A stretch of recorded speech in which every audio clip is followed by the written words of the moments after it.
All of you take care not to contemplate stillness or empty the mind. The mind is basically pure and does not grasp or reject anything. Each of you work hard, and go well, in harmony with circumstances. At that time, his followers made obeisance and withdrew. Commentary. The timely rain falls just when it is needed. If it falls too soon, it may drown the crops, and if it comes too late, they may wither and die. The sixth Patriarch's Dharma is like the timely rain which moistens all of the great earth.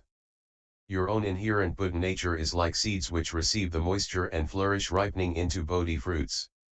The Bodhi sprouts become Bodhi fruits. The Master went on, you who understand my doctrine are certain to obtain Bodhi. If you cultivate according to this method, you will surely obtain the wonderful Bodhi fruit.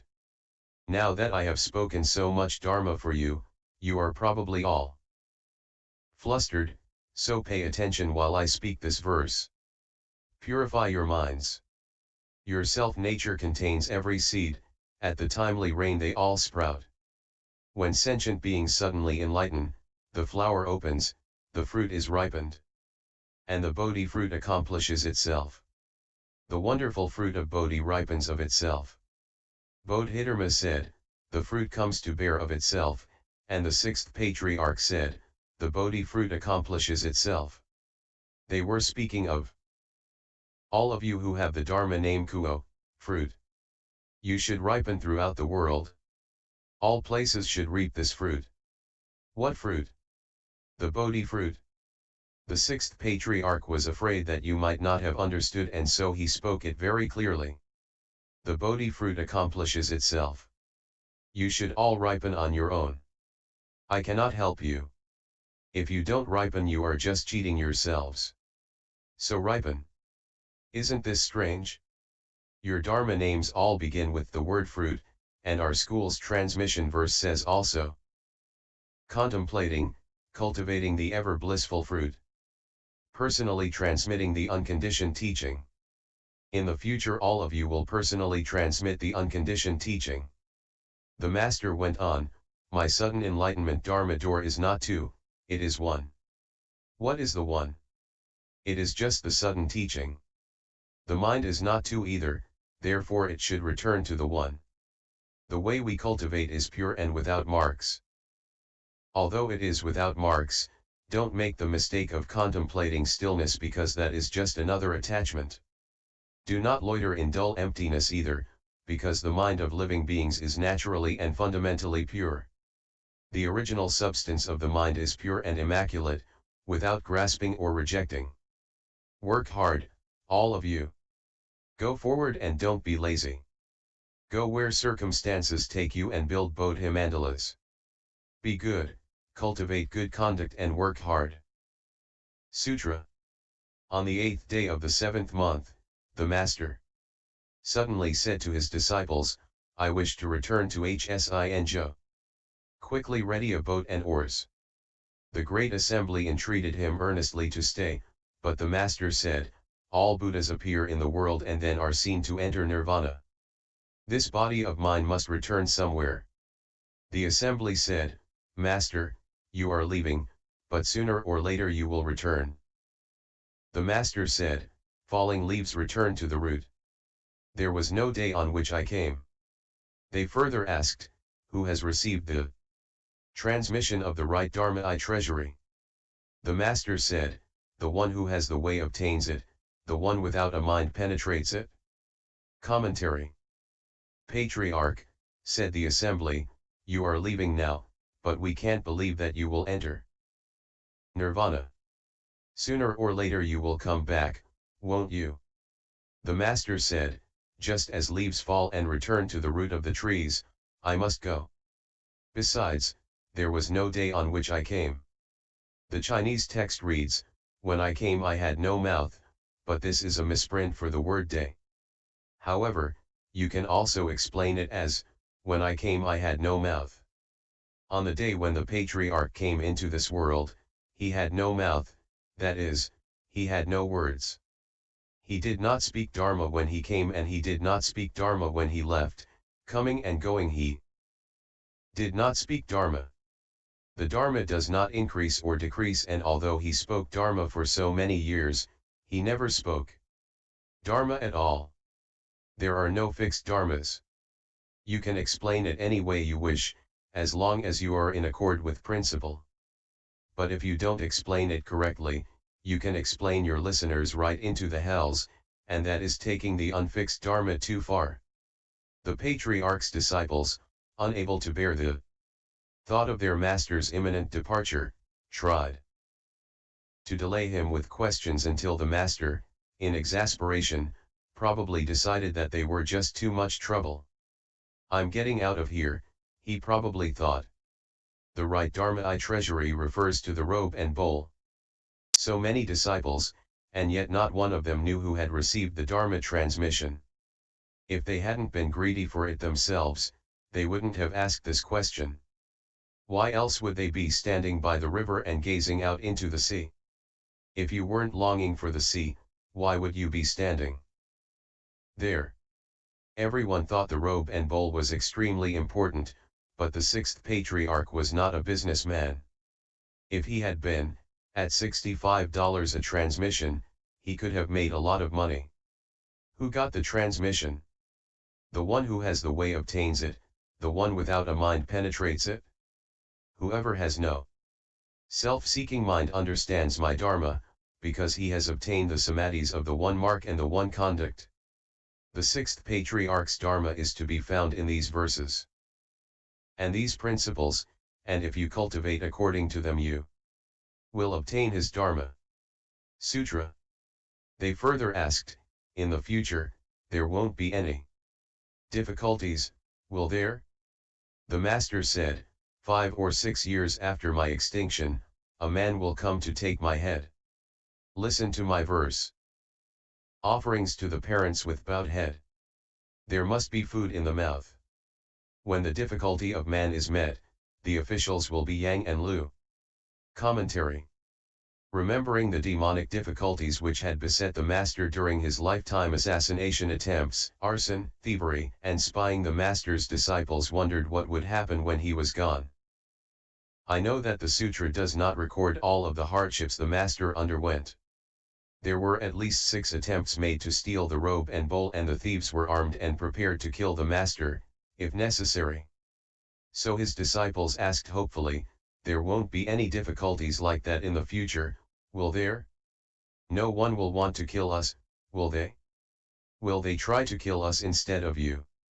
While he was alive, they tried to take his life. After his death, they tried to steal his head. In those days it wasn't easy to be patriarch. It's not so difficult today, however, so don't retreat. The sixth patriarch's verse was a prophecy. No one understood it at the time, but later it came true. 5 or 6 years after the master's death, a Korean monk named Chin Tape hired Chan Ching Man of Hangzhou to steal the patriarch's head and bring it back to Korea so that he could make offerings to it. Chan Ching Man was poor and hungry, and so he took the money because there must be food in the mouth. The Korean monk was no doubt very rich. At the time of the difficulty of Chan Chin Man, the magistrate was named Lu Tien and the governor was named Yang Kayan. The flesh body of the patriarch was housed in the pagoda. Having heard the master's prediction, his disciples had bound his neck with sheets of iron for protection. Chan Ching Man chopped at it with his knife, but he wasn't able to remove the master's head. He made a lot of noise, and when the bhikshus came running to catch him, they saw a man wearing white mourning clothes run from the pagoda. The bhikshus reported the incident to the police, and within 5 days the thief was arrested and brought to Nanhua Temple to be tried. Why did you try to steal the sixth patriarch's head? They asked. A Korean monk paid me to do it, he said, and I was hungry, so I took his money. The magistrate turned to the master's disciple Ling Tao and said, "What do we do now?" Ling Tao said, "According to the law, he deserves to die, but in the Buddha's teaching, there are no friends or enemies. Besides, the master predicted this would happen. Let him go." "The Buddha's gate is indeed wide," said the magistrate, and he set the criminal free. Sutra. The Master also said, 70 years after my departure, two bodhisattvas, one who has left home and one who is a layman, will simultaneously come from the east to propagate and transform. They will establish my school, build and restore monasteries, and glorify the Dharma for its heirs. Commentary. The bodhisattva who had left home was Patriarch Matsu Taoi. He built many monasteries in China. It is said, Matsu built the temples and Pai Chang wrote the rules. Pai Chang was Matsu's Dharma successor. The bodhisattva who had not left home was Piang Yun, the enlightened layman. His entire family was enlightened, wife, daughter, and son. And they all went to nirvana. Layman Piang had been incredibly wealthy, but he built a big boat one day, put all of his money in it, sailed out to sea, and dumped it overboard. Some say that the two bodhisattvas are Dhyana Master Huangpo and Layman Peiciu. You may explain it any way you like, as long as you pick two people, a monk and a layman. Layman Piang gave all his money as a gift to use for remodeling the dragon palace at the bottom of the sea. He returned to his home and took up a lowly occupation, and in the midst of their bitter poverty, the Piang family cultivated the way. One day, Mr. Piang sighed. It's hard, it's hard. It's really just as hard as putting seeds on all the leaves of trees in the yard. What do you know, old man, said Mrs. Piang. It's not hard at all. In fact, it's easy, it's easy. It's easy, because I find on the tip of every blade of grass the patriarch's mind. She thought it was easy and he thought it was hard. Then their little daughter came and disagreed with both of them. It's not easy, it's not hard. I eat when I'm hungry and I sleep when I'm tired. There's nothing to it, she said. Although Mr. Piang was married, he and his wife were like good friends and did not carry on like ordinary men and women. As a consequence, they became enlightened. Lay people should all imitate their inconceivable purity. Sutra. The assembly made obeisance again and asked, will you please let us know for how many generations the teaching has been transmitted? Since the first Buddhas and patriarchs appeared in the world. The Master said, the Buddhas of antiquity who have responded to appear in the world are numberless and uncountable. Commentary. Their number is incalculable, said the Master. Besides, I never learned to read or write and I'm not very good at arithmetic. So let's not count them. Sutra. But now I will begin with the last 7 Buddhas. In the past adorned Eon there were Vipashyin Buddha, Shikhin Buddha, and Vishvabhu Buddha. In the present Worthy Eon there have been Krakucchanda Buddha, Kanakamuni Buddha, Kashyapa Buddha, and Shakyamuni Buddha. Commentary. In the adorned Eon, Alamkarakalpa, 1,000 Buddhas appeared in the world. The 998th Buddha of that kalpa was Vipashyin Buddha. His name means victorious contemplation, every kind of contemplation, victorious view, or every kind of view. If you just remember Vipashyin Buddha, that will do for general purposes. Shikhin Buddha. Shikhin is translated as fire. Vishvabhu Buddha was the last Buddha of the adorned Eon. We are now living in the Worthy Eon, Buddhakalpa, so called because many worthy sages will appear during it. Of the 1,000 Buddhas of this Eon, Krakucchanda Buddha was the first. His name means worthy of offerings, because he should receive the offerings of humans and gods. His name also means adornment. The second Buddha was Kanakamuni, the third, Kashyapa, and the fourth, Shakyamuni. These are the most recent Buddhas. Sutra. From Shakyamuni Buddha, the transmission went to Arya Mahakashyapa, Arya Ananda, Arya Sanakavasa, Arya Upagupta, Arya Tripitaka, Arya Mikeka, Arya Vasumitra, Arya Buddhanandi, Arya Buddhamitra, Arya Parshva. Commentary. Shakyamuni Buddha, in the midst of the millions of humans and gods who were circumambulating him, picked up a flower, and Mahakashyapa, the first patriarch, had to smile. No one knew what was happening when Shakyamuni Buddha said, "I have the right Dharma I treasury, the wonderful mind of nirvana, the real mark, which is unmarked. This is the mind-to-mind transmission, transmitted outside the teaching.